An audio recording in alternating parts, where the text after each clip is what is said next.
শত শত গাড়ি নিরাপদে গন্তব্যে ফিরে যায়। তাই বলে প্রত্যেক গাড়িওয়ালাই ভাবে যে কোনো সময় অ্যাক্সিডেন্ট হইতে পারে, আমারটাও হইতে পারে, আমারটাও হইতে পারে। তাহলে এটাই বাস্তবতা।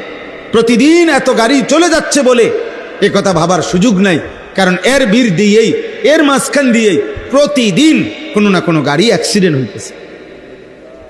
প্রতিদিন সকালবেলা অসংখ্য মানুষ ঘুম থেকে জাগে বলেই একথা ভাবলে চলবে না, কারণ এর মাঝ থেকেই প্রতিদিন রাতে বা দিনে বহু মানুষের মৃত্যু হইতেছে।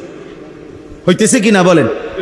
অতএব আমি আপনাদের কাছে বললাম, প্রিয় নওজোয়ান ছেলে, যে কয়জন তোমরা শেষ পর্যন্ত বসলা, সবার কাছে আব্বা মনে রাখেন, ছেলেরা বাবা তোমাদের কাছে বলি, আমি প্রত্যেক দিন এটা বলি, নষ্ট জিনিস মানুষ ফেলে দেয়, পচা জিনিস আবর্জনা মানুষ ফেলে দেয়, নষ্ট জিনিস কেউ যত্ন করে রাখে না, নষ্ট জিনিস কেউ আদর করে না, আবর্জনা দুর্গন্ধ কেউ কাছে নিয়ে রাখে না। ঠিক তেমনি ভাবে চরিত্রহীন যুবক, নষ্ট যুবক, লম্পট যুবক, নারী দেখে অভ্যস্ত, জিনা ব্যভিচারে অভ্যস্ত, মদ জুয়ায় আসক্ত, হারাম ছবি হারাম নারীতে জীবনটা যে নষ্ট করে দিছে, খোদার কসম আজ না হোক কাল এই সমাজ তোমাকে ছুঁড়ে ফেলে দিবে। একদিন দেখবা কুত্তা বিলাইও তোমার নাম নেয় না, মানুষ তো দূরে থাক, কোনো জন্তু জানোয়ারও তোমার দিকে থুতুও মারে না। মনে রাখো, তুমি নিজে নিজে নষ্ট হয়ে গেল আর কি, নিজে নিজে নষ্ট হয়ে গেল আর কি। এজন্য একজনও যদি বুঝে থাকো বাপ, নিজেরে ফেরাও, তোমারটা তুমি ফেরো। এই পৃথিবীতে প্রত্যেক পুরুষের, নারীর, আমাদের যার যেই চাহিদা তা পূরণের চাহিদা দিয়েছেন আল্লাহ, তা পূরণের শতভাগ বৈধ ব্যবস্থা রেখেছেন আল্লাহ। তৃষ্ণা যিনি দিয়েছেন, পানির ব্যবস্থা তিনি রেখেছেন। ক্ষুধা যিনি দিয়েছেন, খাবারের ব্যবস্থা তিনি রেখেছেন।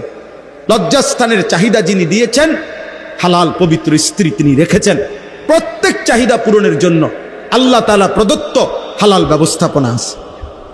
হালাল ব্যবস্থা না রাইখা খোদার কসম আল্লাহ কোনোটা হারাম করে।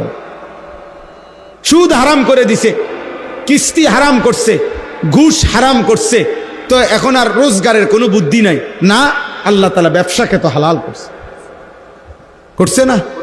তাহলে এমন কি মদ আল্লাহ হারাম করছে, তো আল্লাহ তাআলা তো মধুকে হালাল করছে।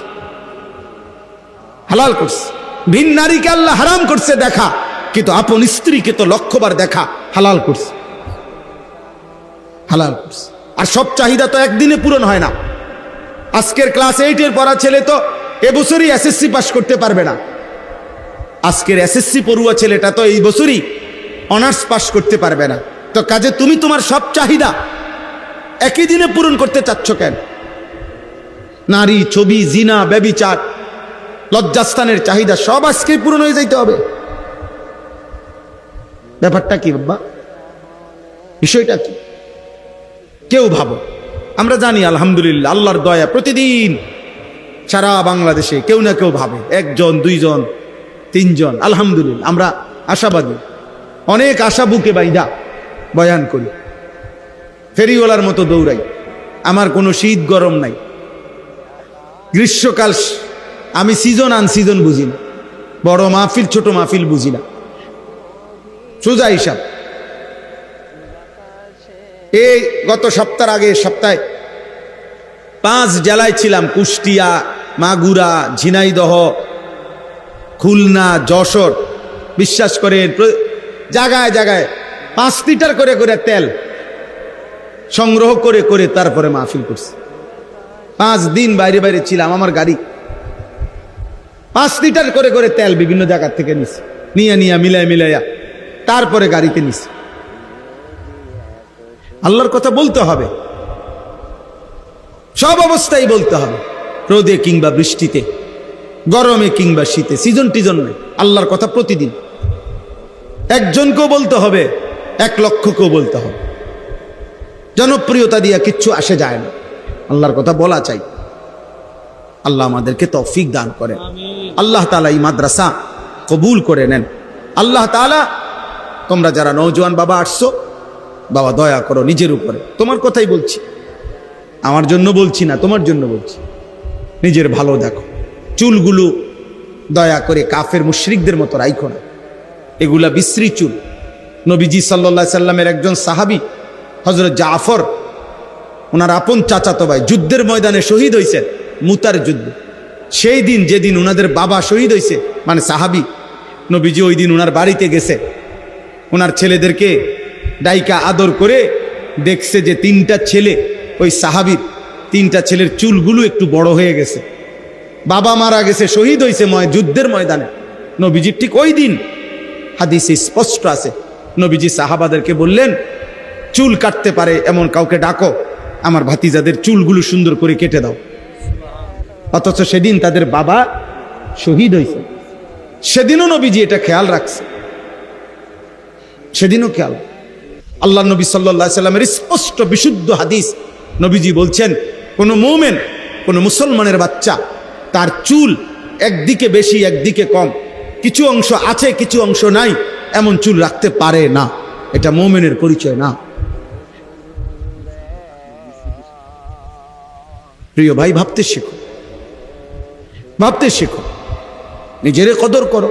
কাফের বেঈমানের মতো হয়ে কি লাভ? কাফের বেঈমান তো তোমার ধার ধারে না, ধার ধারে না।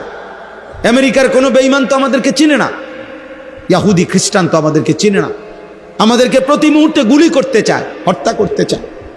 আমাদের ভাইদের লাশ, বোনের লাশ, এতিম বাচ্চার লাশে আল্লাহর জমিন শেষ করে ফেলতেছে।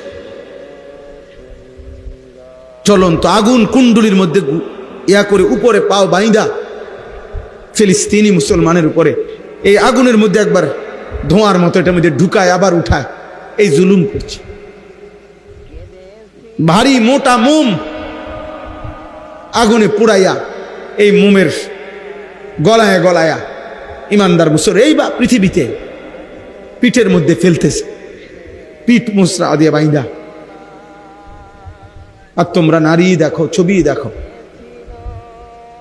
উলঙ্গ দৃশ্যই দেখো, ছি ছি ছি, ঠিক বেটা, ছি বেটা, তোদের কপালে থু থু কট, তোদের যাদের কপালে সেজদা নাই বেটা, থু তোর কপালে।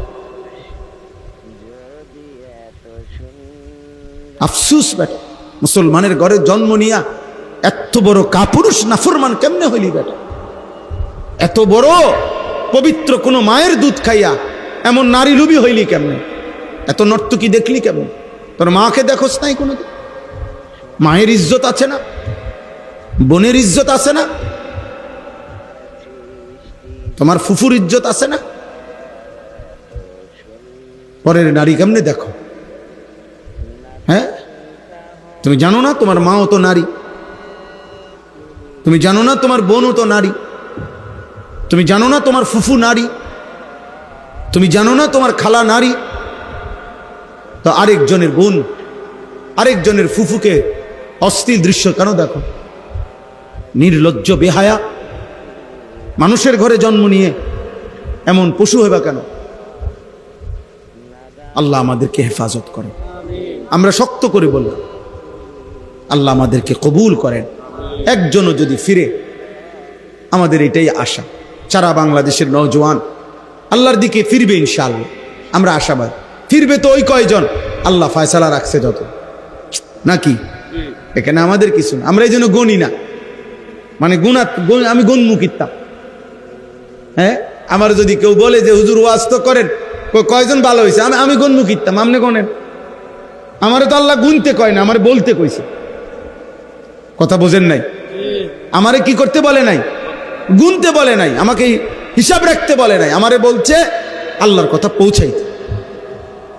আল্লাহ আমাদেরকে তৌফিক দেয়। মাদ্রাসার জন্য আপনারা প্রত্যেকে, মাদ্রাসার কাজ চলতেছে, মাদ্রাসার অনেক জরুরত থাকে, প্রত্যেকে দয়া করে ছেলেরা, বাবা তোমরাও যার যার তৌফিক মতে 2টা মিনিট পকেটে হাত দেন, মাদ্রাসার জন্য একটু দান করেন। মাদ্রাসায় দান করিলে সবচেয়ে বড় বিষয় হলো এটা একটা চেইন হয়, মানে শিকল যেরকম চেইনে বাঁধে, একটার লগে একটা কড়া লাগায়, মাদ্রাসার দানটা এরকম। মানে হলো আজকে যে বাচ্চাগুলোর জন্য আমি দিলাম এই মাদ্রাসায়, এরা বড় হবে, এরা আরো মানুষকে দিন শিখাবে, আরো বলবে, এভাবে এটা চলতে থাকবে, আমার আমলনামায় সওয়াব আসতে থাকবে। যেমন আমি 16 বছর, মনে করেন আমি আনিসুর রহমান যত মাদ্রাসায় পড়ছি, তো ওই মাদ্রাসাগুলোতে যারা দান করছে, আজকে আপনাদের কাছে আইসা আমি বলাতে যদি কিছু সওয়াব হয়, তো নিশ্চিত ওই মাদ্রাসার ওই দাতারাও এই আমলনামাতে সওয়াব পাবে। আপনি তো জানেন না এই মাদ্রাসা থেকে একদিন কে হবে। এই মাদ্রাসার কোনো বাচ্চা হয়তো একদিন আল্লাহর দিন সারা পৃথিবীতে পৌঁছাবে, হতে পারে না? কথা বলেন না কেন? হতে পারে কিনা বলেন না? অতএব প্রত্যেকে ইনশাআল্লাহ মাদ্রাসার জন্য দান করেন। যারা একজন কেউ উঠান,